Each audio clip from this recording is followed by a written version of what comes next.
Shalom Akim, all praise and glory to Yahweh, Ba'ashim Yahushai, Ba'ashim Kakadash.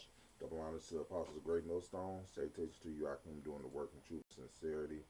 And I wanted to play a few seconds of a couple of the brothers' videos. This is the first one, so get right into it.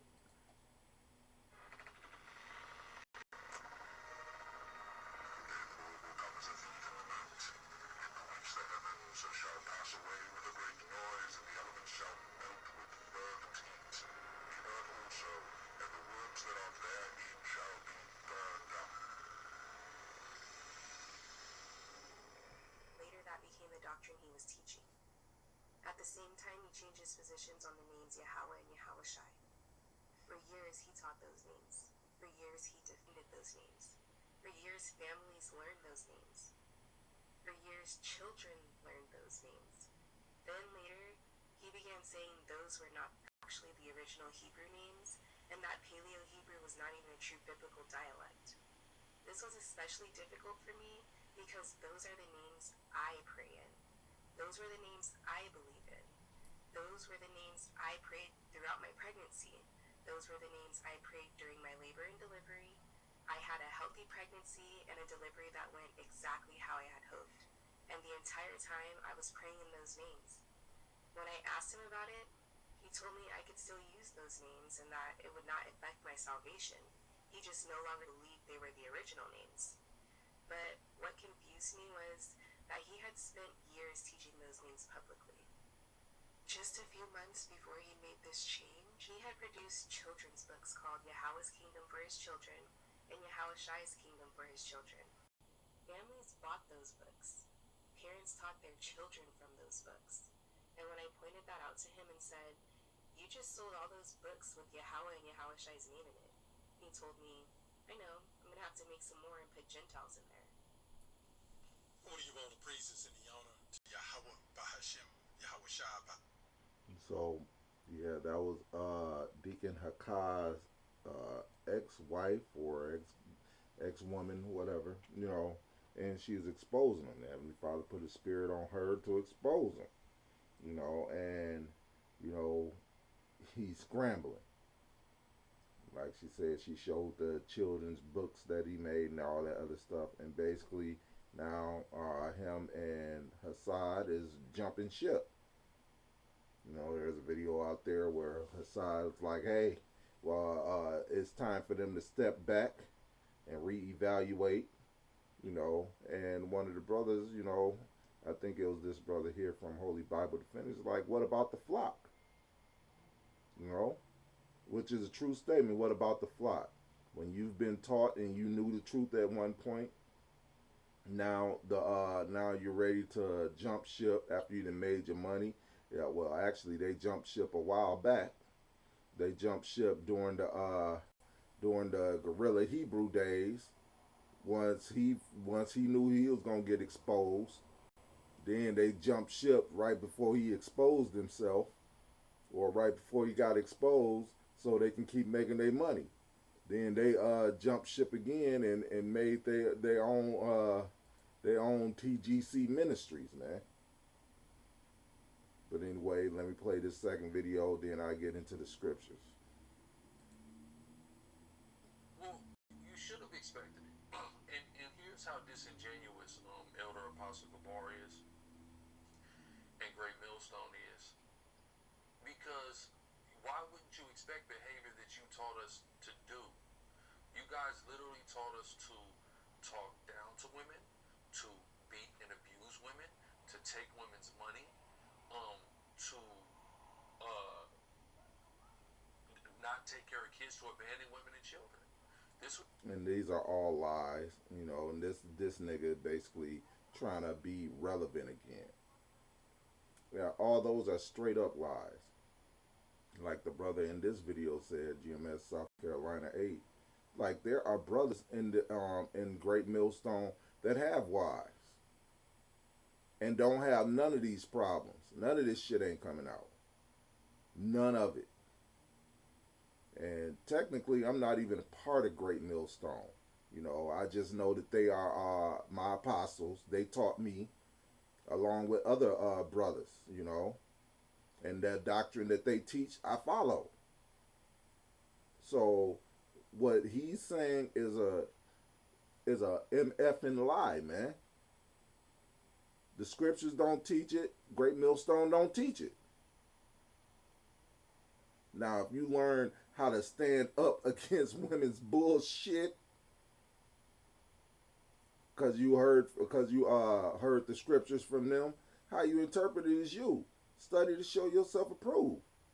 Because it takes, hey, and excuse my French, but it takes a bitch ass nigga to blame their problems on another man from the things that they did, man. That is a bitch ass nigga, man. And yes, I'm calling Peggy Sue a bitch ass nigga, man. I mean, how you gonna listen to a man that take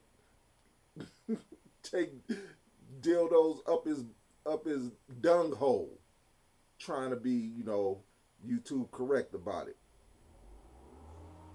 Yes, Peggy Sue, you got pegged. You got a dildo up your butt by your ex-wife, man. And it's true. You'll never live that down, man.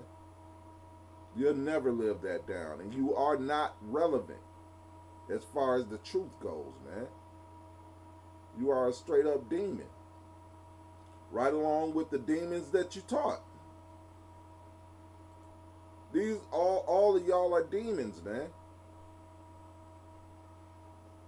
So you got the exposure, the exposure of this dude, Hakai. From he done made all his money now, and then now him and his homeboy Hassad is jumping ship. Like, it's time for him to step back. They ain't tending to the flock no more. But they got a whole new thing now. They TGC Ministries, man. Where they don't call on the name of the Lord no more. They didn't change the whole doctrine. Now they stepping back. But anyway, the point to all this is with all three of these dudes, because he's not a Gorilla Hebrew is no longer relevant. He's known as a pegger. He thinking shit is dying down. No, you still a pegger, man. You still Peggy Sue. And we know your minions went to still get money off of what they were doing, because your first hustle was Sakari. You got kicked out of Great Millstone camps. If I'm not mistaken, it was twice. You made your own thing, Sakari. These two dudes were Hakar and Hassad were your main two dudes. So before you got exposed, they left. And then you got exposed. They went and did their own things to keep making money. And they ended up changing the name, changing the whole doctrine. And now his wife then exposed him. So him and Hassad then left. It's time for them to go now. On to the next hustle. But anyway, getting to the scripture. This is starting off with St. John chapter 10, verse 12. Yep, St. John 10 and 12. But he that is a hireling and not the shepherd, whose own the sheep are not, seeth the wolf coming and leaveth the sheep and fleeth, and the wolf catches them and scattereth the sheep. The hireling fleeth because he is a hireling and careth not for the sheep. So, I mean, that's basically what it is. They were hirelings, man. They learned the truth. They were in a camp. They made they money. And they basically were sold to the highest bidder. Each time they were sold to the highest bidder. And now it's time. Then once the money ran dry, because of overexposure from their wickedness, they left. Because they never cared in the first place.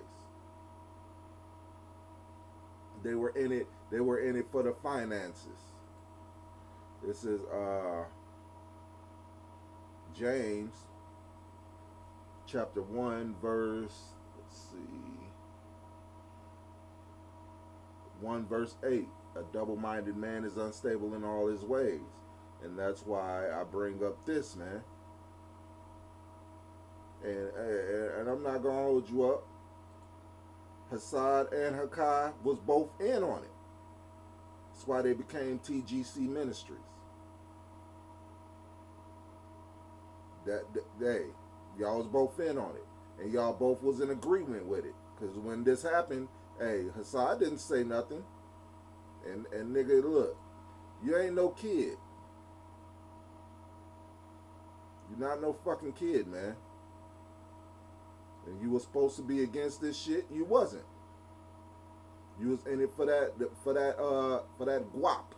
You needed that moolah, you know. So you agreed with this nigga. And y'all made y'all money, and now you agree with him, what y'all getting out of it for the next hustle. So y'all both in it together. And y'all both double-minded men. There ain't no way, just like his ex-woman said, there ain't no way you gonna teach all this stuff, come out with these books, and then all of a sudden change your mind and become a Jesus freak. Now you got to write more books and add the Gentiles in. That's just more money, right? So, you know, hey, a double-minded man is unstable in all his ways. These motherfuckers is damn near triple-minded. You know? Because when they was with their homeboy, Peggy Sue, they started butchering the scriptures back then. And even when they went on their own and called themselves Genesis before the TGC Ministries, when they called themselves Genesis, they said, hey, they're going to keep all the beliefs that Sakari had. Everything that Peggy Sue taught them. And guess what they did? They kept the John was not in the truth doctrine, or not John, but Paul, not in the truth doctrine, and all that bullshit, which they were being warned by back then. So, you know, they have no excuses. They were double-minded. Now they believe in Yahweh and Yahweh Shai. Now they believe in God and Jesus. A double man is unstable in all his. A double-minded man is unstable in all his ways. Niggas was double-minded. And the only reason Peggy Sue is in this because he's trying to make himself relevant again. Like, nigga, you ain't relevant. And you how you gonna blame it on your teachers the things that you did? Your teachers didn't teach you that. Shit, the apostles didn't teach you to go beat your woman. Nigga, you did that. The apostle didn't tell you to take rod up your ass either. You did that, nigga. Anyway, and this is Matthew chapter 6 verse 22. The light of the body, the light of the body is the eye. If therefore thine eye be single, thy whole body shall be full of light. But if thine eye be evil, the whole body shall be full of darkness. If therefore the light that is in thee be darkness, how great is that darkness? And that darkness is great between the three of you, man. You know, in my own opinion, I believe all of y'all knew what y'all was doing, man. I mean, when the shit was coming out.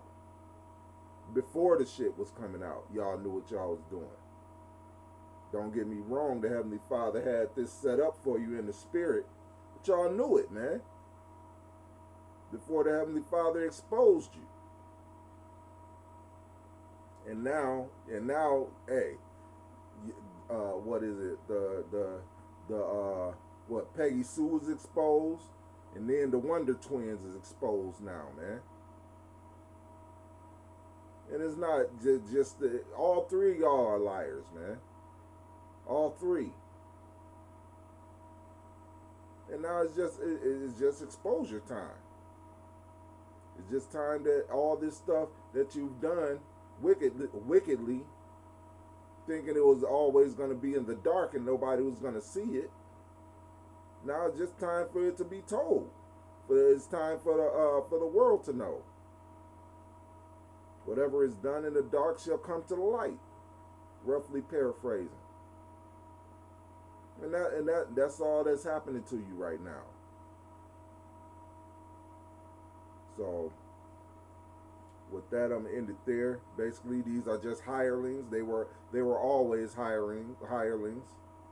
That's why the doctrine kept changing. They were always double-minded. The doctrine kept changing. They didn't stick to what they've learned by the faithful men that they learned it from. They just kept changing it to whatever whims they had. So, hey, understand these were hirelings, man. They never cared about the flock in the first place. Hebrew Israelites gang. Didn't the Heavenly Father say if you are part of the world, the Heavenly Father is not fucking with you? Well, you are part of the world, and the Heavenly Father is against the world, man. That ought to let you know that the Heavenly Father ain't dealing with motherfuckers that's trying to get close to the world. This doctrine ain't for the world. So getting close to it is irrelevant. That's why they was wearing fitteds at camp. And came out with that doctrine where you don't supposed to expose your crown. That's just a doctrine based off their own whim. Based off of what they wanted. And you always got some people that's gonna listen to it, and hey, the Heavenly Father used them to get rid of the undesirables. A lot of undesirables, man. And those sheep are being scattered. Yeah, I'm gonna end it there. All praise and glory to Yahweh, Ba'ashem Yahushai, Ba'ashem Kwakadosh, double honors to the Apostle Great Millstone. Salutation to you, I can doing the work in truth and sincerity. Until the next time, Shalom.